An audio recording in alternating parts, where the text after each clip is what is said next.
How's this camp compared to your first one? This camp's been a lot better. Just kind of knowing the offense after a full season of going through it. You question yourself less. You're more confident in your ability. You're able to work on different things. And I know for me and just Coach Firster, we had some things we needed to work on in the offseason, and that's what I've tried to attack in this camp so far. Your scouting report on the 3 rookie defensive tackles that you guys have to go against every day. Aggressive, powerful, strong, quick off the ball. All 3 of them do a great job. And even the undrafted guys, Coach does a great job of getting them going. I don't know if you guys hear them in Indy. He's always screaming. So, they're doing a great job. Michael is a hell of a player. He is what they drafted. They got what they were looking for out of him. CJ, very powerful person, can shed a block very easily. He's just got to get comfortable within the defense. And Alfred is just like the largest person ever. So he's just a problem. He's going to take up 2 people all the time. And he's hard to move, man. So you go against Michael a lot when passing downs, when he's rushing from inside. Yeah, man. So they do a good job of bringing him on 3rd down and making him a 3-tech or a 4-high. So we've gotten some good reps against him. He's solid, man. When did you stop being a rookie last year? Never. Yeah, never. No, the vets do a good job of making sure, I know I'm still a rookie. It was a long season, man. But I think they say you're still a rookie until you play 3 games into your next year. So Colton he tells me I'm a rookie still. So I'm still a rookie pretty much. Coach Firster spoke to me yesterday, and he said that there were some things that kind of popped up in the middle of the season that you're working on them now. Was it just trying to keep your head above water last year in the system, and now you're able to kind of tune those things? Yeah, for sure. I think the thing that got me last year was in college you can really grind 12, 13 games, 14, 15 if you're lucky, to go to the national championship, but I never did that. So it was always 12 games for me. 17 games, after we got to 12, 13 weeks, it was different for me because my body was really starting to feel that. So I think, and I had to talk with Coach Firster about that, but keep my head above water and just trying to survive the season and instead of attacking every week and getting my body right. That's the biggest change for me this offseason, just making sure my body's right to play 17 weeks and even more in the playoffs. So. Percent that you told was the rookie wall? I couldn't even tell you. It's a blur, honestly. The whole rookie year is a blur.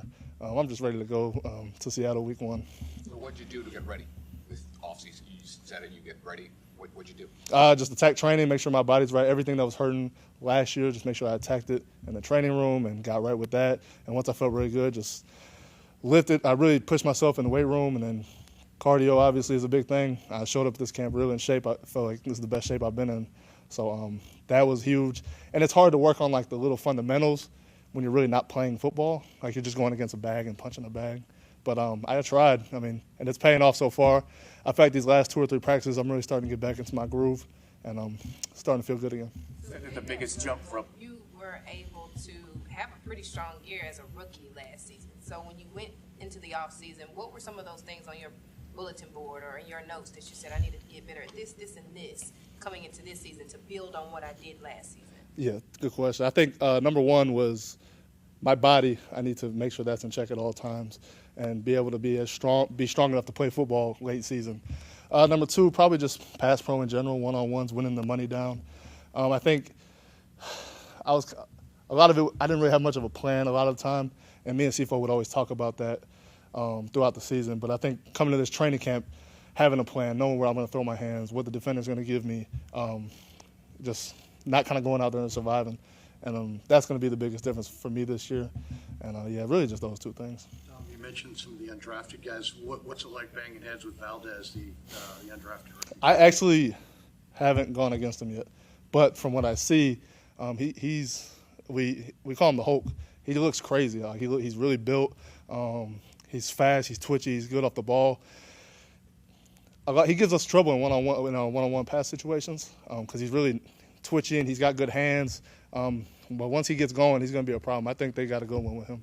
Adjusting from 12 to 17 games and what you need to do, is that something you can talk to the rookies about, help guide them, or do they just have to go through it? You just got to go through it. The vets here did as much as they could, telling me what to expect, but a lot of people like to just learn the hard way, and I think that's what I did. But no, I learned the hard way. But now I know what to expect. I think, the rookie wall is a real thing as much as people don't believe it. It is a real thing, and you can really prepare them for, what it is. But it's a long season regardless, especially your first year. So you just got to be ready for it mentally. Said that the biggest jump in a player should be between years, after your rookie year and then be your second year. You had what was pretty well regarded as a real solid rookie year, and it was one snap or whatever. But do you believe that? Do you think that you can be much better than you were last year? Yes. Yeah, I think I can be much better.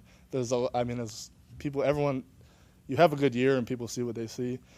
But if you're pretty hard on yourself, and Coach Furser is a pretty good coach at being hard on us, you see a lot of what you can clean up, and that's what we did in the offseason. There's just so much better that could come out of my play. And so, yeah, there can be a big jump, then I'm ready to take it. What do you look back into or getting from joint practices with the Broncos? Say it again? What do you want to get from or looking forward to the practices with them? Just being able to compete, ready for competition again, not going against the same guys, getting good reps against, a solid D-line. They got actually a hell of a defense in general. So, I'm ready for that. We're going to make each other better. I'm excited to just kind of try what I've been working on out there. If you were to look back at film of yourself in the last couple of games of the season, would you look at it and say, man, I was tired? Or would you not see that? No. I would say the last 2 or 3 games maybe, but my body just wasn't where I wasn't prepared. I wasn't preparing enough to play that week. So that's, like I keep saying, it's the main focus, to be able to play all 17 games in the playoffs. I think my body looked more – mentally I was a little better, but I needed to be stronger at the end of the year. Do you feel like opposing defensive linemen were more prepared for you by the end of the season? Like the book on you was more sophisticated? Yes. Yeah, for sure. And Sifo, he kept telling me, you play 8-10 weeks against these guys, and then, they start to get a scouting report on you. They start to write, all right, here's what he's bad at. It keeps showing up right here, 9 weeks, 10 weeks. And I forget what the first game it was, but you could tell they had a game plan against me, and and then it carried on to the next week, and then we just kept having to try and find a counter for that. And that's, like I said, something I have to work on in the offseason. You made a comment about CMC and Garendo. Looking forward to having them together this year. What do you envision for that combo this year? A lot of touchdowns and a lot of yards. What do you think of Garendo this year, watching him? He looks way more comfortable within the offense. He's hitting the gaps exactly how he needs to. Coach Bobby Turner does a great job getting them ready. And CMC, obviously, I know what to expect from him. But Garendo, yeah, man, I'm excited because when he hits a gap, he's gone. Obviously, the run he had in the Seattle game was just a flash of his game. So I'm super excited for him, man. He's a tough guy.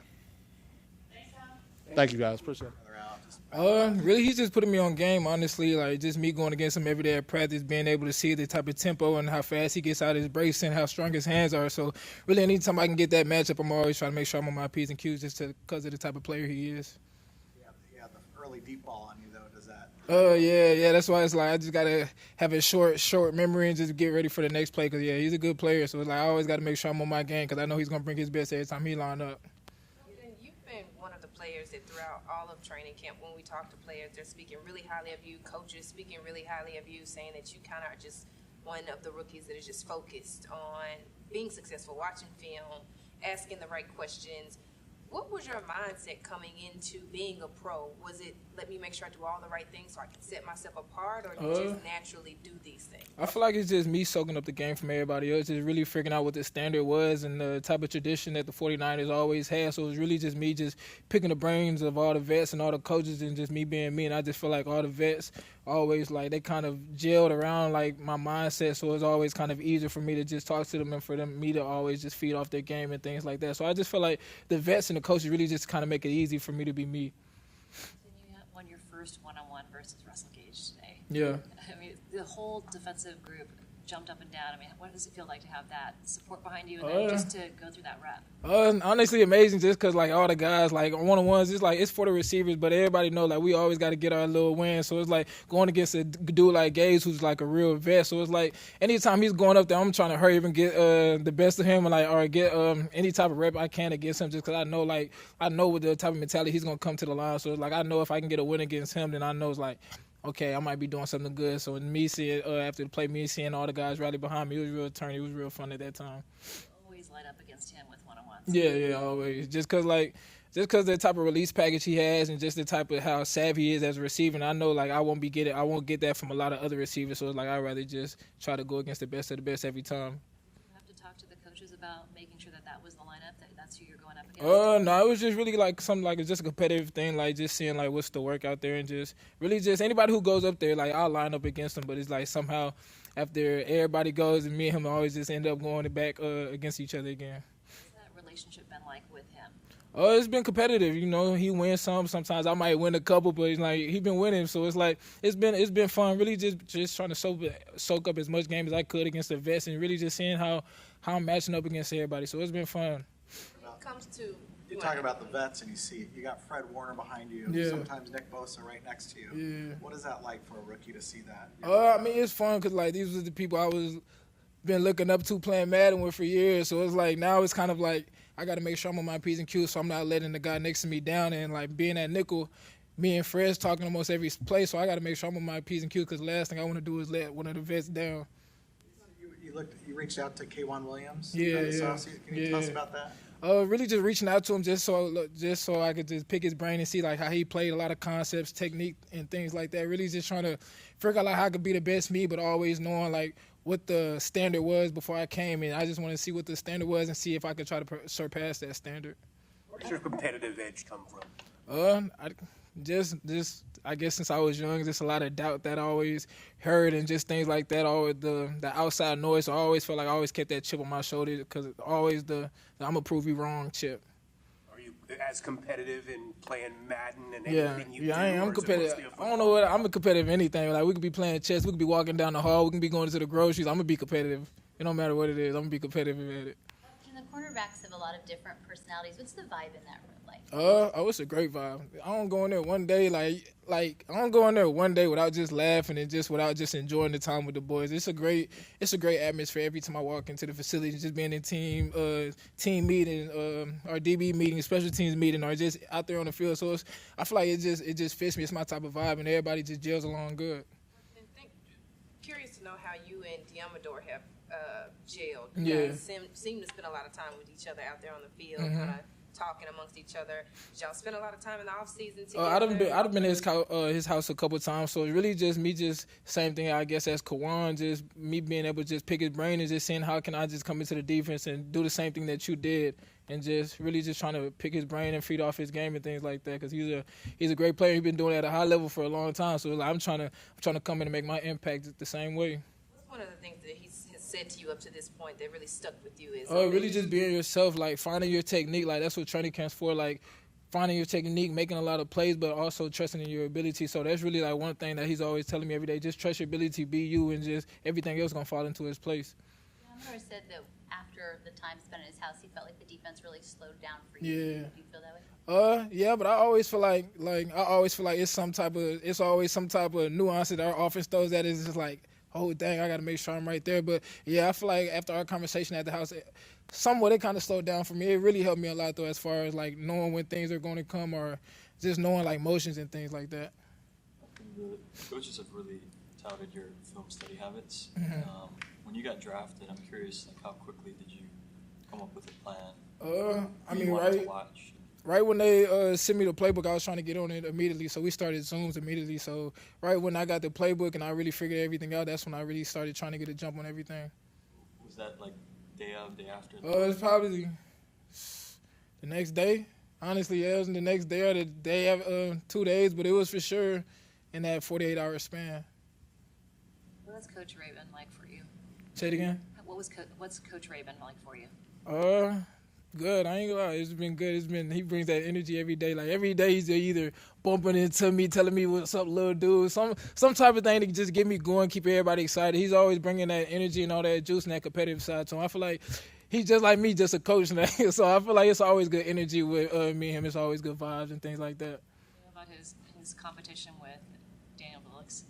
Nah. Like, what you mean? Similar to like how you're competitive at the grocery store. Oh yeah. Oh okay. But yeah. Coach is always competitive. It don't matter what it is. He's competitive. Like even like when we're in our rookie meetings at the end of the day, like he's always trying to. Oh yeah, I know this. So I'm on my game today, DB. So it's always. I feel like it's competitive every time anybody's in the DB room. That's just the type of environment that DBs have. Always trying to be competitive no matter what it is. Thank you, Upton. Thank you.